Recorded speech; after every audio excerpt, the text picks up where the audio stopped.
Fragments of Silicon, broadcasting this week from jolly old Poke, England.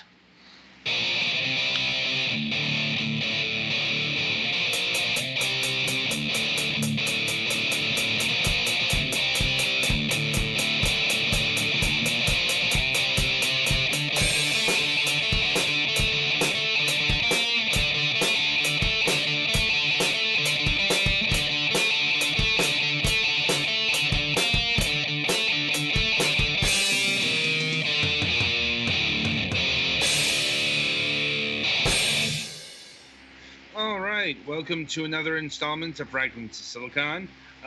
The first installment of the week, more on that in a bit. I'm your host, Adam. Joining me, as always, the regular crew. Let's get to the news. Let's start with the stressed Golics over here.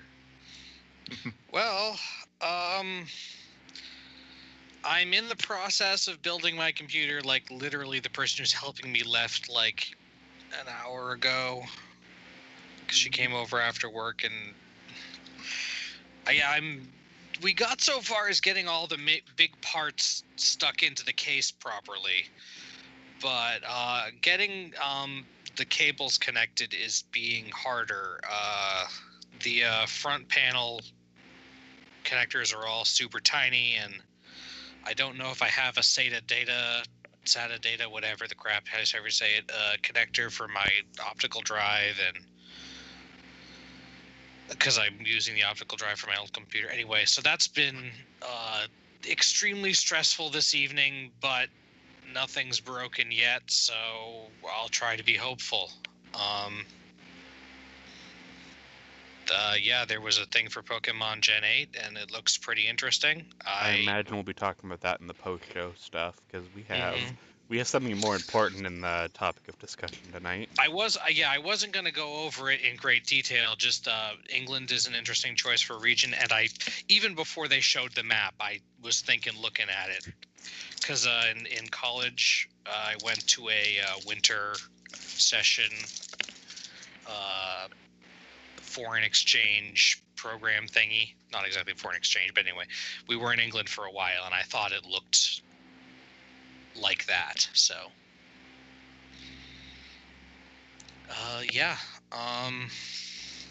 other than that, I have another Switch game to review this week, which is good because it looks like my computer might not be done super promptly, but don't worry, I got another progress is good in review in case you go another week.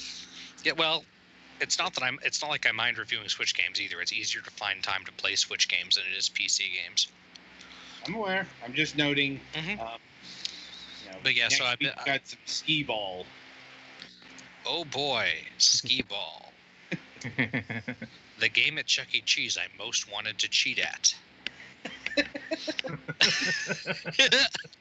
So you were one of those kids then. I never said I didn't, but I wanted to, because it'd be so easy to just climb up on the stupid thing and put the balls in the holes manually. Fun fact, that's an easy way to get kicked out of Chuck E. Cheese. That's why I didn't do it. Anyway, that's about all I got, I guess. Yeah, all right. Twilight? Well, yeah, we've continued to have a lot of rain since last week, and Are you at the point of growing gills yet? well, thankfully it stopped for the past few days. However, mudslides are they've already was becoming a particular serious issue around here, but now one of the two ways to work is now indefinitely closed until further notice. So I got to take the 4-lane from now on to get to work. I'm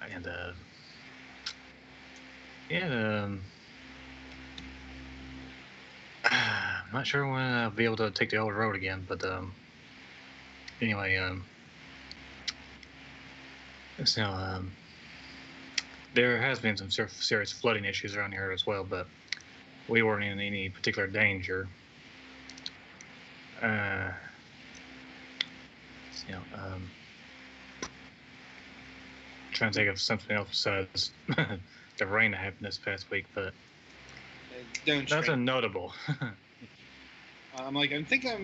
This is also the reason why you're having trouble finding a new home. Everything else has been washed away. That's a possibility. Anyway, yeah, so now I finally completed my second run of a Resident Evil 2 remake, and I'm done with that for a while now.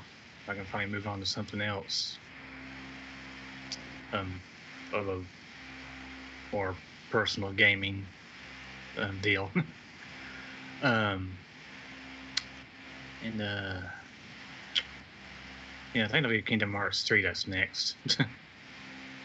And that's it for me.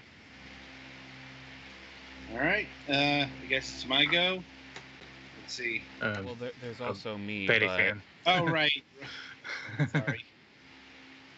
Well, let's see. Well, of the happy stuff that kind of happened, Saturday, we had some other people in our raid group that we finally beat, Ultima, or not, yeah, Ultima, whatever Omega, that's right. They all run together, so hopefully this week we can get everybody together and beat them legit, and then work on the final turn of the tier. Hooray. Let's see. In other not-so-great stuff, I was turned down for SSI, and that kinda sucks. And also, I got a letter from my insurance saying they need to do some sort of general examination. I guess I was supposed to have some done throughout the years. And depending on how that goes, I may also lose my insurance. So that's not great. But I guess we'll figure out where we go from here, you know? well then. Yep. And I guess that's it from me. You know, just a whole lot of stress and anxiety till the 20th when I have that examination thing. Sure is great having a medical industry who does everything they can to avoid letting you have service or avoid helping you pay for it. Well, I have my insurance is through Medicaid, so it's state run. I know, just that was I more know. a general statement about the country than like your specific. Yeah. In a perfect world, I wouldn't have to deal with this, but such is life. Anyway, I think that's it from me, so. I guess it's my go. Let's see. Yeah, not much going on this week in terms of notable events. I mean, really, just getting used to the new SUV, which is, getting more confident with it. It does, still getting used to the height difference. Let's see. Yeah, I really don't have a whole lot this week, to be honest. Like, oh well. Some people's lives are more notable certain weeks than others. Not always a good thing, as we can see here. Anyway, so merrily we shall roll along to the interview portion of the broadcast.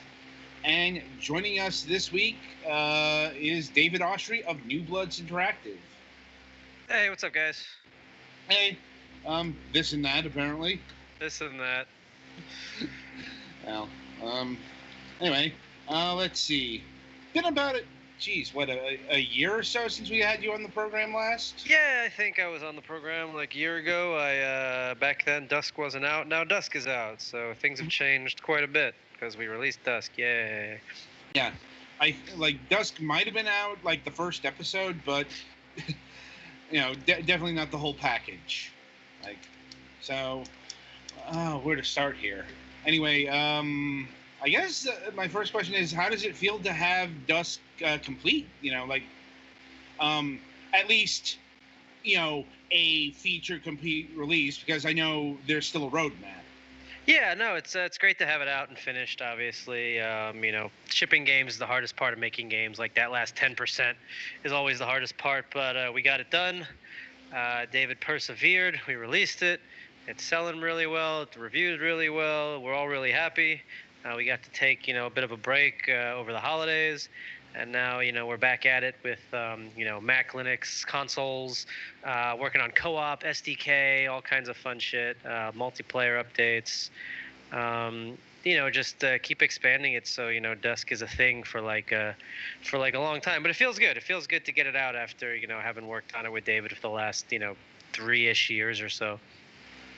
No doubt, no doubt. I'm glad to hear that the game is selling well, because it came out in a pretty busy period, if I'm remembering correctly, like early December. Yeah, so I mean, early December is not as bad as like late November or so. That's October, November is when all the AAA releases are. So we wanted to get around. You always want to try to find a nice spot for your indie games that are around the big releases. And December 10th, not only was it a good spot, it was the 25th anniversary of Doom. So we thought that was a really nice date to drop it on, and we were right. And then we rolled that right into the Steam Winter Sale, which was good. So we were able to have some good sales, great reviews, happy customers, happy developers, everybody happy. Indeed. Yeah, we had the chance to review it back in December, and quite liked it. In fact, I think it was my silver medal for Game of the Year. Excellent. What was your gold? Dead Cells. Dead Cells. Yeah, I still haven't played that, but I hear Dead Cells is very, very good. It is. Really good game. Played that in early access. Knew it was going to be something special. But anyway, in terms of expanding the game, what is coming first? The Mac Linux ports? Yeah, so we already did Mac and Linux. That came out a few weeks ago. So Mac Linux and 32-bit. We dropped some new achievements on top of that, as well as some new controller bindings. And then up next is going to be some localizations. We're going to try to get it, French, Italian, German, Spanish, Russian, and Chinese probably. And then we're going to be bringing it to GOG with some exclusive content for GOG, and make all the DRM free kids happy. And then it's marching on to the SDK, Steam Workshop, Co-op, Switch, Xbox, PlayStation, you name it. It's like, that's certainly a lot. And is all of this expansion being handled internally, or are you working with other studios, like with the console ports? Yeah, internally. Okay. And let me see here. In regards to the consoles, last I heard this was coming to the Nintendo Switch. Yep.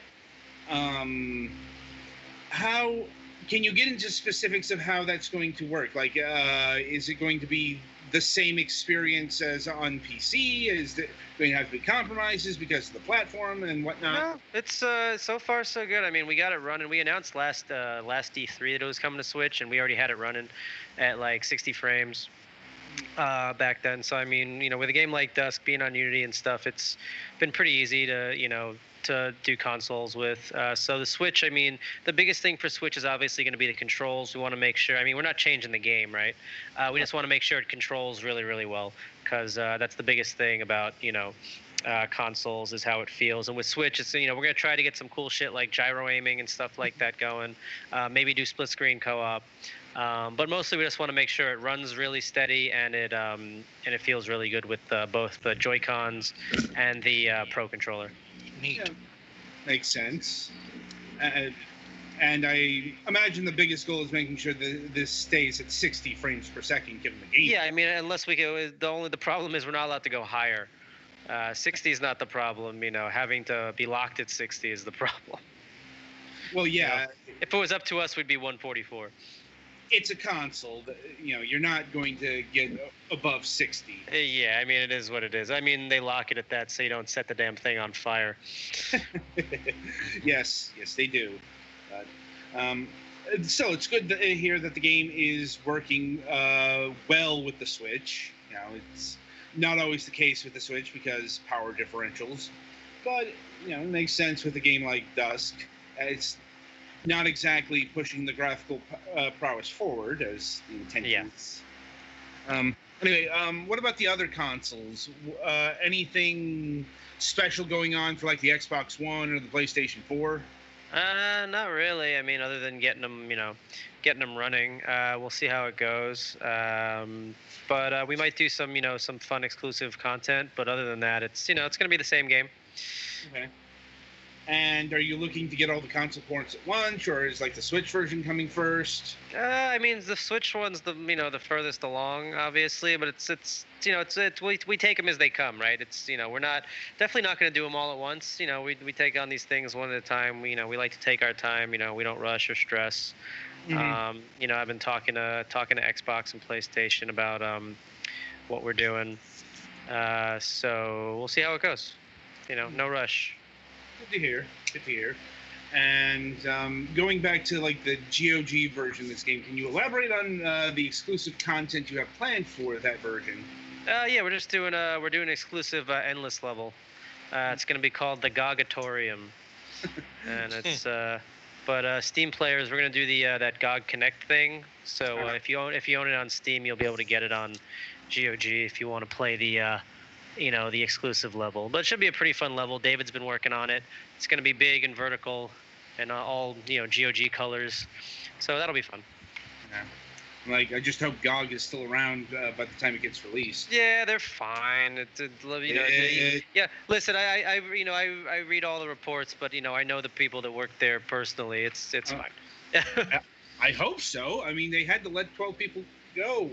Yeah, but they hired a few more. It was mostly biz dev and marketing people. It's fine. They're fine. Believe me, I don't want GOG to go away. Yeah, no, I don't think GOG's going anywhere. It's okay. CD Projekt's got plenty of money they could pump into it if they wanted to. You know what I mean? True enough. They can just throw some of that Witcher money at it. Don't worry, they'll put Witcher 3 on sale and they'll be just fine. I mean, it's just they are pulling programs because they can't afford them anymore. Yeah, no, it is what it is. Yeah. Speaking of such things, are you exploring the newer stores like Discord and the Epic Games Store? Yeah, I mean, we'll be on there eventually. I mean, I got, friends at both Epic and Discord. That'll be later in the life cycle, though, right? There's not like a big gold rush there, so, it's not like we're going to rush to get them on the Discord store or the Epic Games Store. But, they'll be on there eventually when the time is right and the deal makes sense. Right. That only happens if they pay you. And I mean that literally because, both stores have exclusive content. Yeah, something like that. Anyway, in terms of multiplayer expansions, outside of co-op, what you got cooking for Duskworld? New characters, new modes, new maps. We're probably gonna get TDM and capture the flag in there at some point. And then, I think a lot of the content's going to come from the community with, once we get the SDK and workshop in there. I am interested to see what the modders come up with now. Yeah. Especially, given what modders came up with in the 90s. Yeah, I mean, we've already got a pretty, the community's kind of chomping at the bit to make stuff. And it's really easy to make stuff for Dusk. It uses some of the same tools as Quake. Like Trench Room and stuff like that. So it won't be hard. I think we're going to see a lot of really fun, really crazy community content. I mean, I think we've already seen some of that, like the soap launcher. Yeah, there's been some pretty primitive mods already, but we're going to see, I'm pretty sure we'll see some fun, crazy stuff. That's good to hear.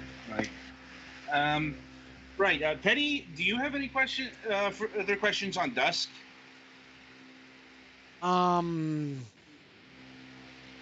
Honestly, not really, because this is like, stuff I grew up with in the, early 2000s, late 90s. So I'm just like, Yes. like it's basically Doom with better movement options. What's not to like? I guess if you're not a fan of that particular brand of FPS, but then again, if you are, you've probably been serviced elsewhere. Anyway, but moving on to Dusk, we've got a new game to talk about, a Medieval. This one, Yeah. honestly interests me because it's a style of game that I honestly haven't really seen like replicated yet, and that is Heretic Hexen. Yeah. Which is kind of surprising because, okay, those games weren't as big as say Quake or Duke Nukem 3D, but they weren't exactly obscure either. Yeah, I mean, it's they weren't, people remember them, but they didn't sell very well. They didn't, it's if you compare Quake to Heretic, it blew it out of the water. But yeah, but it's it's fantasy FPS. It's fun, instead of shotguns and rocket launchers, you've got swords and staves and tridents and stuff. And I suppose in the vein of Heretic and Hexen, do you have class options in this one? No, it's very similar to it's more Heretic instead of Hexen and stuff. You just it's it's a if imagine Dusk or Doom or Quake or anything, but the weapons are magical. It's kind of a mix of Quake, Heretic, and Unreal, I would say. Yeah, it makes sense.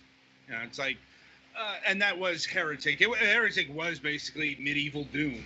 It was literally medieval Doom. It was Doom with magic skin on it. Yes. Right down to like the codes. Yeah, I mean it was the same engine, same game. It was just It was Hexen that was actually really different. Yeah, Hexen was done in Quake. And that was, you had classes and on, the hub worlds and all kinds of shit going on.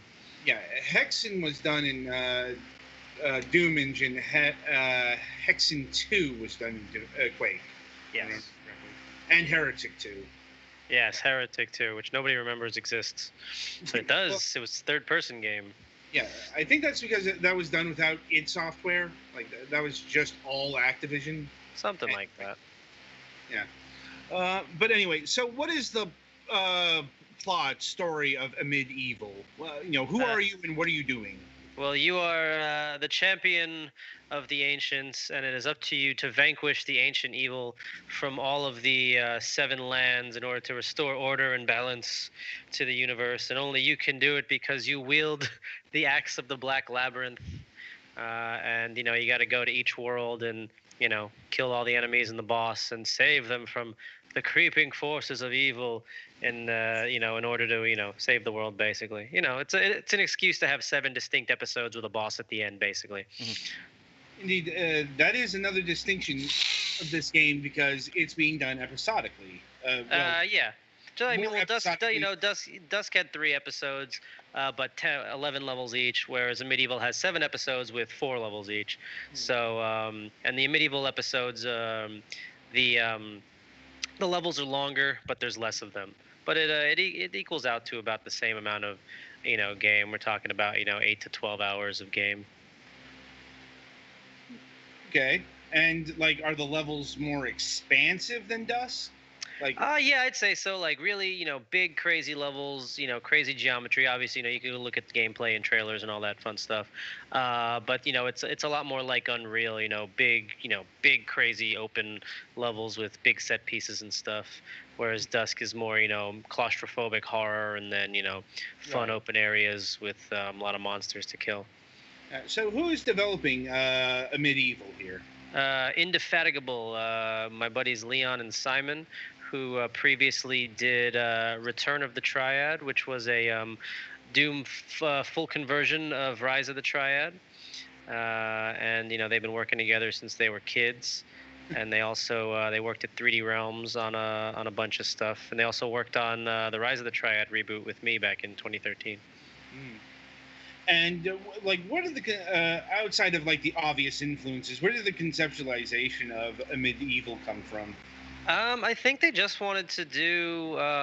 Originally, Leon and Simon wanted to just do, to see what they can do with UE4 and change a weapon that changed into different weapons.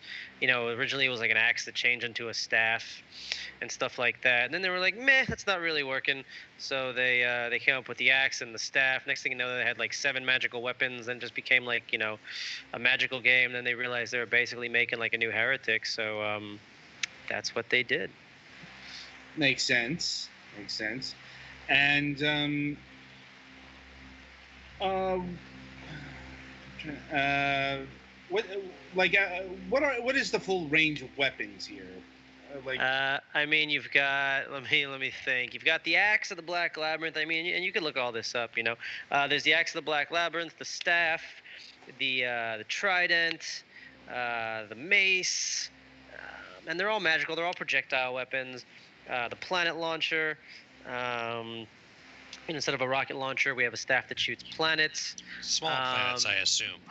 Yeah, I mean, no, it literally pulls them out of space and time, and puts them in your staff, and then shoots them at your enemies. You should go check it out. It's cool. And then what have we got? We've got, what did I forget? The sword. We've got Eternum, which shoots black holes. That's a pretty cool one. And I think that's all of them. This kind of remind me of Ratchet and Clank weapons. Sure.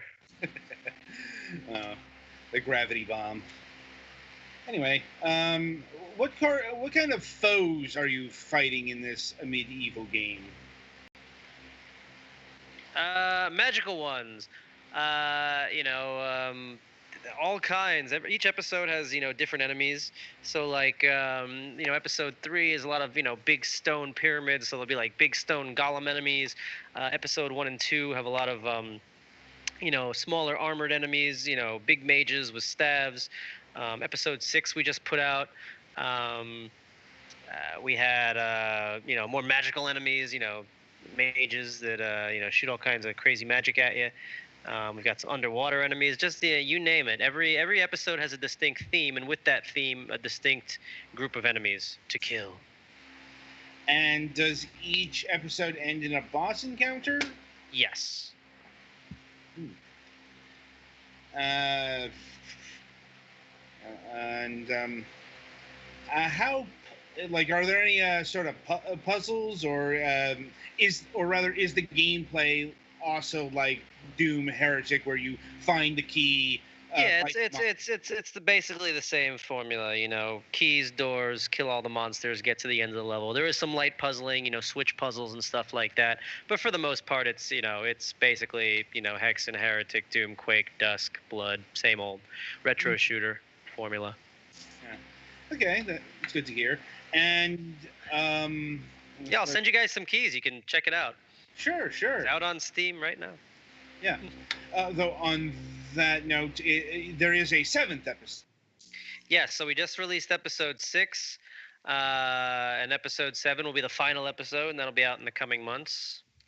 And then that's it. Maybe we'll do a DLC episode, something like that. But other than that, that'll be a medieval, and it's almost done. Medieval.com. And are there any multiplayer options in this one? No, just endless mode. Like, is there a particular reason why multiplayer wasn't included in this?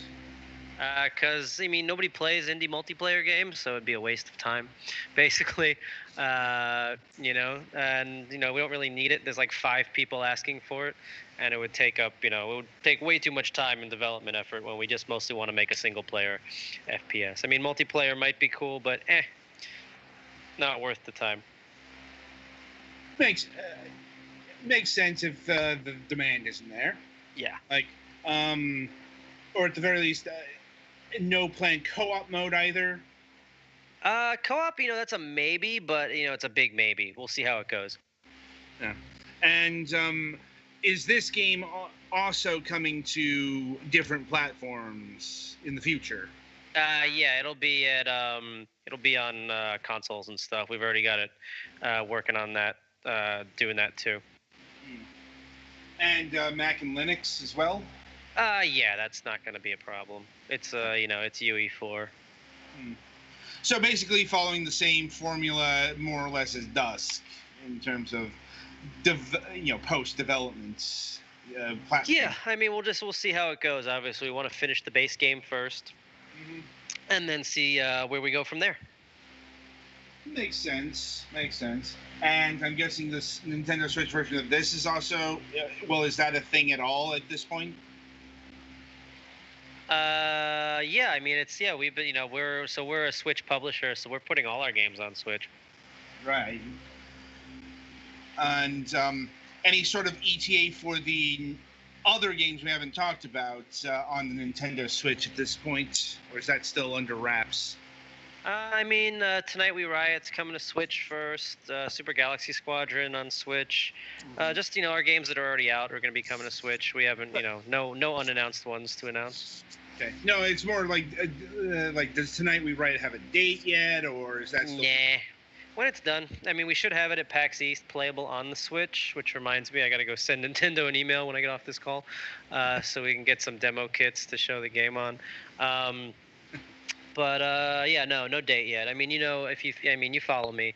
Yeah. Our games are only ever done soon or now. I don't like to announce release dates because you're always gonna miss them. There have been others who have expressed similar release dates on the show. So yeah, like from the chat, soon trademark. Yeah. Yes. Right. I'll see if my cohorts have any further questions for you. What's up, cohorts?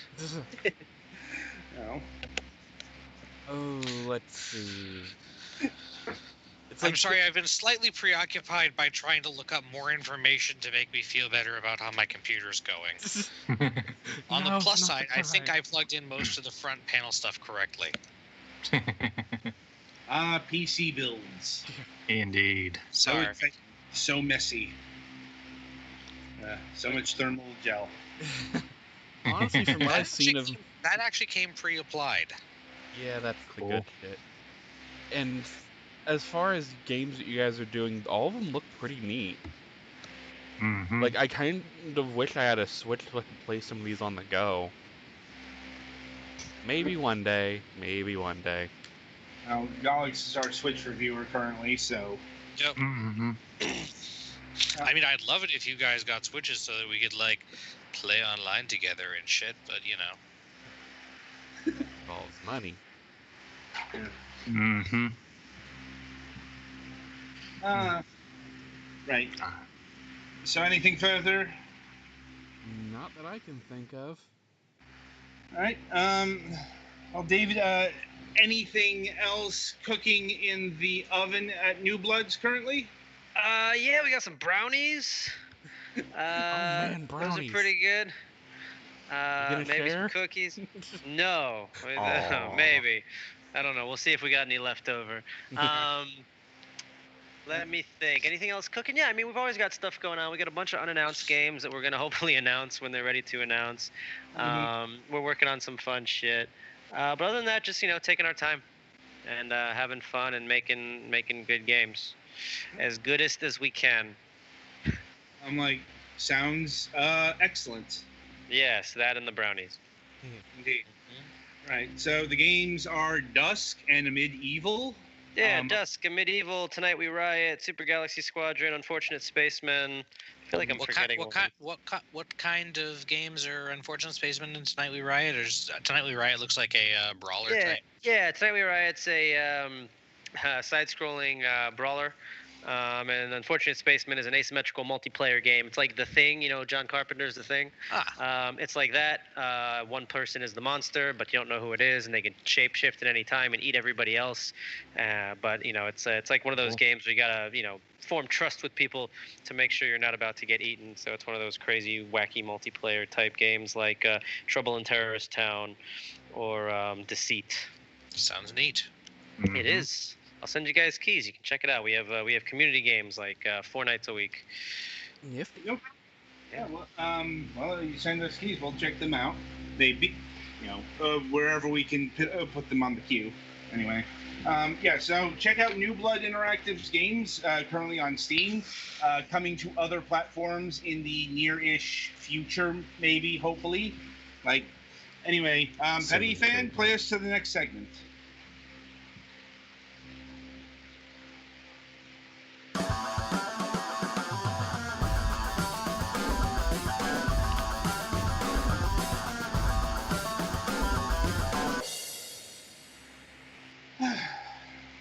All right, welcome to the topic of discussion. This is one I didn't want to do. Honestly, one I didn't think I'd ever have to do, because it would never occur to me to have to do it. But here we are. Such is the times we live in. And if you don't know what I'm getting to or what I'm alluding at, but it's like THQ Nordic. Okay. So, if you've missed the news, it's one of those, okay, what rock have you been under? And is there room? Yeah. Because, it was kind of a big thing yesterday. Mm-hmm. It's like, and the topic we were going to talk about up until yesterday was the retirement of Reggie Fils-Aimé. That will be coming next week now. Unless something else happens. Yeah, hopefully that doesn't happen. But knock on wood and all that. Anyway, so our good friends at THQ Nordic, and I do want to preface, we have had business dealings with THQ Nordic in the sense that we have reviewed many of their games. Some solicited, some not solicited. Most solicited. We would like to consider them friends of the show, but well, it's like, especially since we have had them on the show before. We interviewed one of the participants of this fucking stunt. Yeah. Yep. Yes. So yesterday, out of the blue, the geniuses Philip Brock and Reinhard Police decided to do an AMA on the very infamous website 8chan. if you hadn't heard of it, the fact that 8 is double of 4 should be a hint. This is a message board for people that got kicked off 4chan, mostly, for being too extreme in one way or another. And more to the point, this is a board that has been associated with white supremacy, Gamergate, ISIS, and most infamously, given that list, this is the most infamous, child pornography. Yeah, That's not the a good one look. That's the one that has really stuck in all the fucking articles. It's like video game publisher does AMA on website linked to child porn. It's like, if you don't understand why this is a massive fuck up, then you're probably one of the people who lurk on that board. Mm-hmm. Or you probably found your new home. Yeah. Mm-hmm. It's like, so, and it's not just, it's not just that they went to this board to do an AMA. Oh no, there's more, because they were quite gung-ho about it in the beginning. Mm-hmm. In fact, this is one of those things where it was not a great idea to start with, considering the reputation of the board, but probably would have been good to figure it out and cut it short or something. It's also, maybe they could have had plausible deniability had they played the AMA straight. Answered the actual questions. Ignore any of the fucking bullshit that this Chan board is known for. Yeah, but no, they fucking went all in on that shit. They responded to the lolly jokes. They responded to the Heil Hitler stuff. They responded to the homophobic slurs, and they played along with shit. And we have the fucking pictures to prove it, too. You know, all of this shit's been archived. So, because the initial link's gone, although that shit was up for 14 hours, and only got pulled when, no joke, the fucking head of global publishing of Microsoft asked why it was still up. There's not a good look. Yeah. There's amateur hour, and then this is fucking Hall of Fame of bad press. This is the kind of bad PR move that gets people fired. Yes. Indeed. Yeah, So- and I would be generally, as far as the studio goes, inclined to say, if they recognize that it was a bad decision and like cover that appropriately, to like, I don't know. Well, like if they played it straight or started seeing a whole bunch of the, child porn, neo-Nazi stuff, and like pulled the plug immediately, then we probably wouldn't be talking about this right now. No, Yeah. I'm just saying going forward. I guess I don't know. Look, the only reason that they pulled back was because the blowback was so intense so quickly that they had to. Mhm. You know, Like they it's like, potentially could have lost business dealings with, oh, the three major publishers. like it's way too soon to be saying shit like that. Like I said people- potentially could have. They No. potentially I mean, still they could. still. Yes, that's what I'm Mm. getting at. Okay, I'm like- yeah. People are whining that nothing's happened yet. Nobody's been fired. Nothing. Like they're gonna get away with it. I'm like, the fallout from this takes time. Okay. Yeah. I'm like, because okay, first of all, I want to point out this wasn't the fucking fault of interns or low-level flunkies or anything. No, this was fucking high-up management. Yeah. This was the director of PR of THQ Nordic, and this was the director of development at THQ Nordic, who's also a stakeholder in THQ Nordic. Mm-hmm. These are fucking management and executive people acting like fucking channers. God Which fucking damn it. I mean, I get the idea of like acting appropriately to your audience. We don't mind when people come onto our show and swear and stuff, but we're also not 8chan. No, it's like you are not also supposed to say to a homophobic slur that could be in one of our games. Right. Yeah, That yeah, fucking no. happened. No, God, no. It's like, and if I'm fucking pissed, it's because I'm fucking pissed. Because, I like THQ Nordic. Because I generally liked what they were doing. And then they go and pull this fucking shit. For what? Business-wise, they've done some nice things. Just, and there are if you wanna things you talk- don't do as a company. Yeah, it's like One of them is give people on 8-channel platform. And the question has been why? Why did you do this? And the official explanation up to this point is a failure in due diligence. It's like they didn't know what the. I thought the 8 was a typo. It's basically equating to that. They didn't know what they were getting into. Well, that's still not fucking good enough. I'm like, these people should be fucking fired for not doing their goddamn job. Well, and it's one thing to claim that, it's another thing entirely to go along with it. Like, Yes, again, if and they that's would have the- just pulled the plug immediately after shit got bad, fine, sure.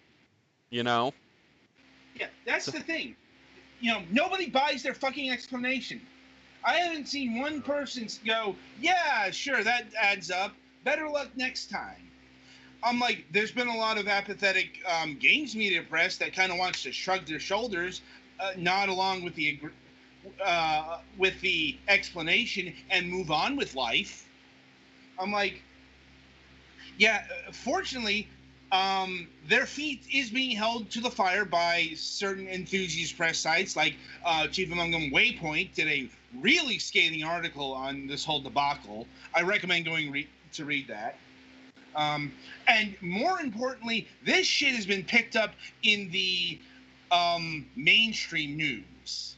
It's like, I saw this in Newsweek, Variety, Yahoo Finance, and most recently, the Washington Post. And they're really fucking stretching the no publicity is bad publicity thing if that's what they were aiming for. Right. Or it's also been speculated this is a reverse woke brand. So, bit of context. Bomber Guy put out a video a few days ago called Woke Brands. And that is, brands that are capitalizing on diversity. Responsible. The Nike and Gillette stuff, for example. And this is the opposite of that.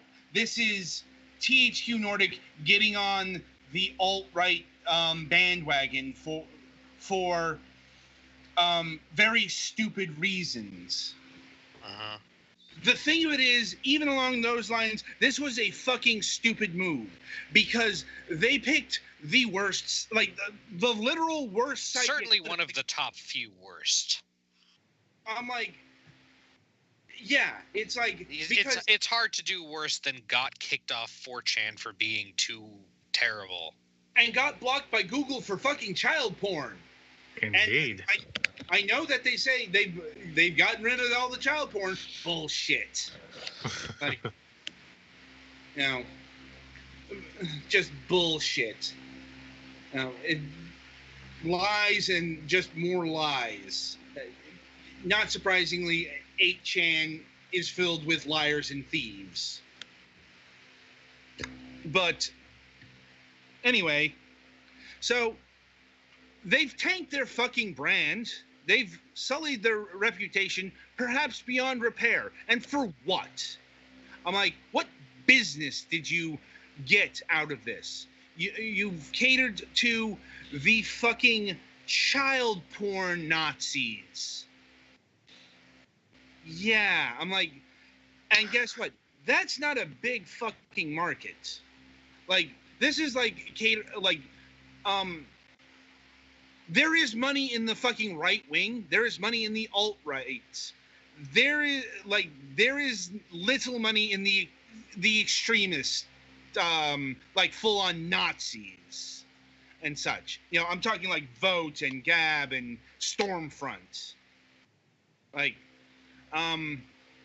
those things barely make any money because, well, guess what? There's not a lot of people who want to be associated with that shit. And you're kind of seeing, it's like you're kind of seeing the reason why, because, let's talk Fallout. This only happened about a little more than 24 hours ago. And, people have been expecting heads to roll already. That would be more understandable if these people were lower on the food chain. Like if they were just executives don't get fired quickly. No, especially since we're talking about Europe here. These people are located in like Germany or Sweden. Different set of laws. And once again, also I think there was another PR person, Fabian something or other, in there. Like, we don't know how fucking deep this shit went. We don't know how infected the THQ marketing department, just the THQ Nordic Austrian branch is at this point. It's like, if the CEO has to get himself a whole new PR team, has to fill in a whole bunch of new positions, that's going to take fucking time. Mm-hmm. That's going to take. And you don't fire people until you have replacements. Usually, it's not a good idea. Yeah. And more to the point, getting back to Reynard, he is a stakeholder. He is on the board of directors. Yeah, like getting rid of him ain't no easy task. And that's like no matter what the country. Getting rid of, somebody who has equity in the company, somebody who's a board member, somebody who's an executive, those are not people you just fire. Like, those are, like, he has to be bought out. He has to be compensated. I know it sucks, but that's kind of how it goes. These people don't, like, unless they are fired for cause, or at least this is how it works here. Once again, we are talking about Europe, different laws. It could work differently. So, but, I'm saying these are not people that are dismissed lightly or quickly. It's unfortunate.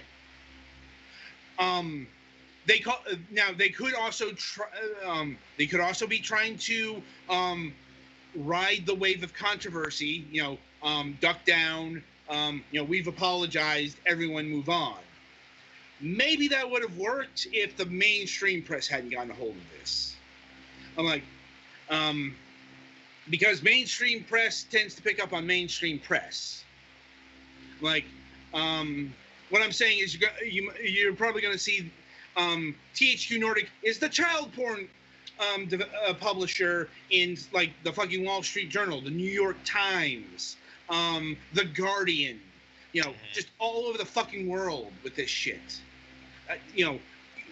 And speaking of which, do a fucking Google search on THQ Nordic. See what you get. Oh, right. You see that they're associated with Nazis and child porn now. Like, I'm like, and they're going to need to hire an SEO manager for this. They're probably, if they really want to make amends, they're probably going to have to donate to a charity or two.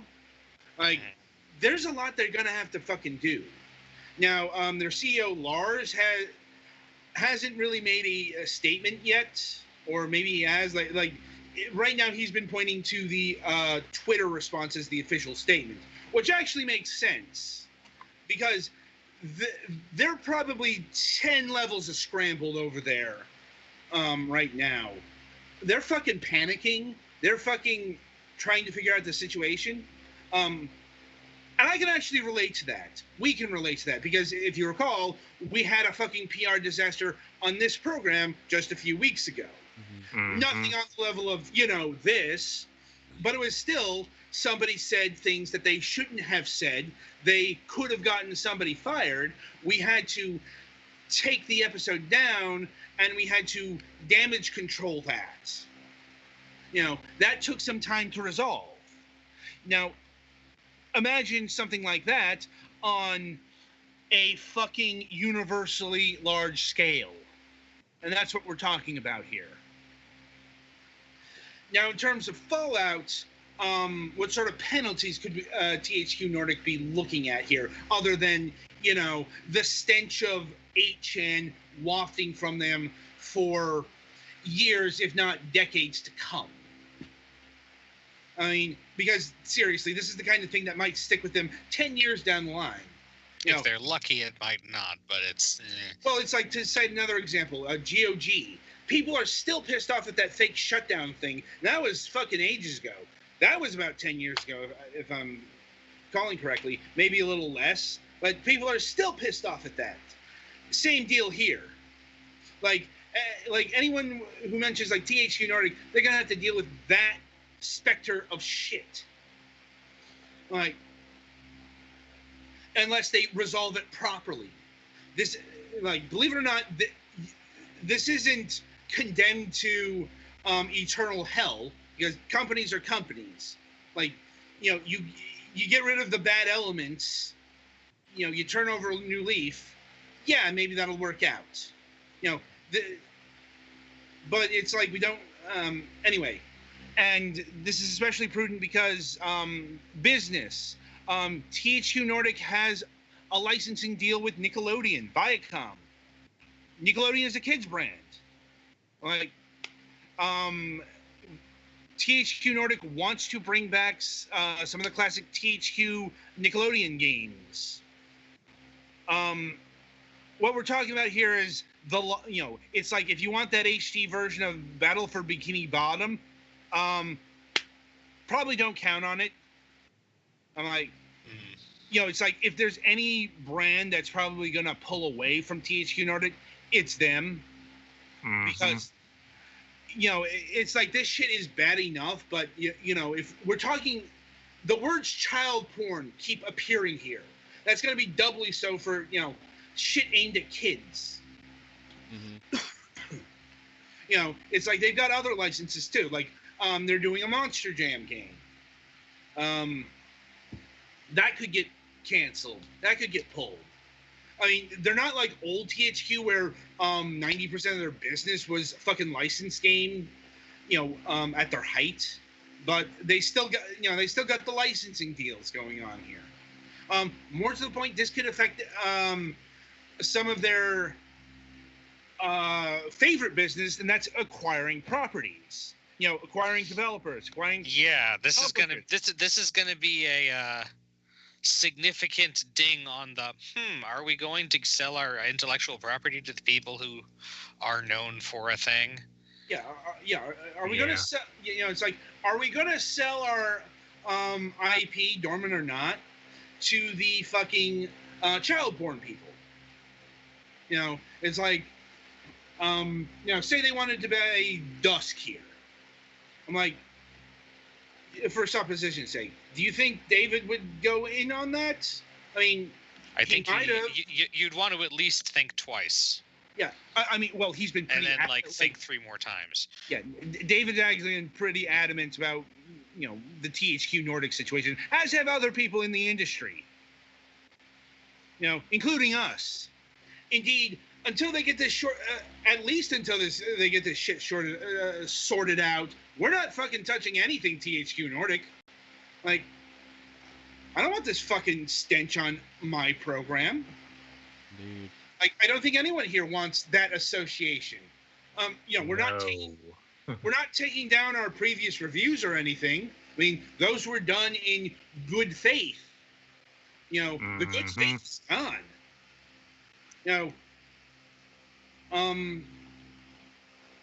I'm not saying it's impossible, and I know we are a small show, and so on and so forth. Doesn't matter. Like, we have principles, and that is the thing. Like, THQ Nordic's too fucking small to really throw its weight around. I mean, yeah, they have a lot of IP, but compared to, the big fish like Microsoft, Nintendo, Sony, EA, Ubisoft, even like Capcom and Warner Brothers, they're down the scale. So, I don't know how this ends. I'm like, it could end with no ramifications. It could end with a mass rolling of heads. It could end with mass loss of sales. We're just too close to the blast zone to really get an assessment, especially since this is really some really unprecedented shit. Because this is the kind of thing that fiction could never predict. Like, the fucking THQ Nordic people decided to do an AMA on 8chan. Fucking hell. Anyway, so that is the assessment of the situation as it lies now. We may have an update on this whenever, like, a major piece of Fallout Flotsam hits. And on that note, that'll about do it for this installment of Fragments of Silicon. The week ahead. So, we actually got some shit coming up here. Coming up tomorrow. Yeah, we have a show tomorrow morning at 11 a.m.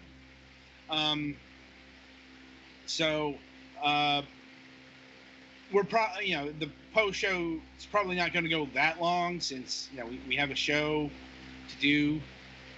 Anyway, coming up tomorrow, we will be having Craig Edwards of Brainbox CC. We will be talking about the game Mr. Boom's Fireworks Factory. Let's see. And coming up on Friday, we have a multiplayer session with Artillery Globe. That is, I think it's an RTS game. It's a strategy game of some sort. Here's the thing: I haven't actually been able to play the game because it's multiplayer only, and thus, that is why we need the Friday show. Anyway, and coming up on the Sunday reviews, yes, we'll be reviewing Artillery Globe, Degrees of Separation, and Galax will be handling Zortek's Solar Division for the Nintendo Switch. Oh boy. Also, Petty Fan, you have Degrees of Separation, so be sure to play that before Sunday. Righto. All right, so that's it for this session, and I will wish you good gaming until tomorrow.